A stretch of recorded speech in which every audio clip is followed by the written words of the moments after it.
Match ನಡೆದಾಗ referral ನಡ್ಬೇಕಾದ್ರೆ ನೀವು ಏನು ಊಟ ಮಾಡ್ತೀರಾ ಡೈಜೆಷನ್ ಕೇಳಿದ್ರೆ ನೀವು ನಂಗೆ ಕಟ್ಟದ ರೊಟ್ಟಿ ಡಂಗೆ ಪಲ್ಯ ಇಲ್ಲೇ ಕೊಟ್ರು ನಾ ಇಲ್ಲೇ ತಿನ್ಕೊಂಡು ಹೋಗ್ತೀನಿ ಅಂತ ಹೇಳಿದ್ರಿ ನಿಜ. ಅದನ್ನ ನಾವು ನೋಡಿ ತುಂಬಾ ಖುಷಿ ಪಟ್ವಿ ನೀವು ಟಿವಿಯಲ್ಲಿ. ಮತ್ತೆ ವುಮೆನ್ಸ್ ಪ್ರೀಮಿಯರ್ ಲೀಗ್ ಫೈನಲ್ ಗೆದ್ಮೇಲೆ ನೀವು ಮನೆಗೆ ಹೋದ್ಮೇಲೆ ನಿಮ್ಮ ಪೇರೆಂಟ್ಸ್ ಯಾವ ತರ ಅಡಿಗೆ ಮಾಡ್ಕೊಟ್ಟು ಪೋಸ್ಟ್ ಅನ್ನೋದು ನೀವು ಹೇಳ್ಕೊಟ್ರಿ. ಮತ್ತೆ ವಿಡಿಯೋನು ಹಾಕಿದ್ರಿ, ಸ್ಟೋರಿ ಹಾಕಿದ್ರಿ, ಇನ್ಸ್ಟಾಗ್ರಾಮ್ ಫಾಲೋವರ್ಸ್ ಆಗಿದ್ರಿ.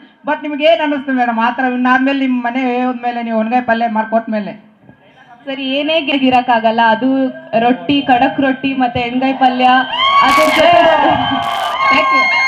ಅದ್ರ ಜೊತೆ ಶೇಂಗಾ ಹಿಂಡಿ ಆಮೇಲೆ ಮೊಸರಲ್ಲಿ ತಿಂಡಿ ತುಂಬಾ ಖುಷಿ ಆಯ್ತು. ಸ್ವಲ್ಪ ಹೇಳ್ಕೊಡ್ತೀಯಾ?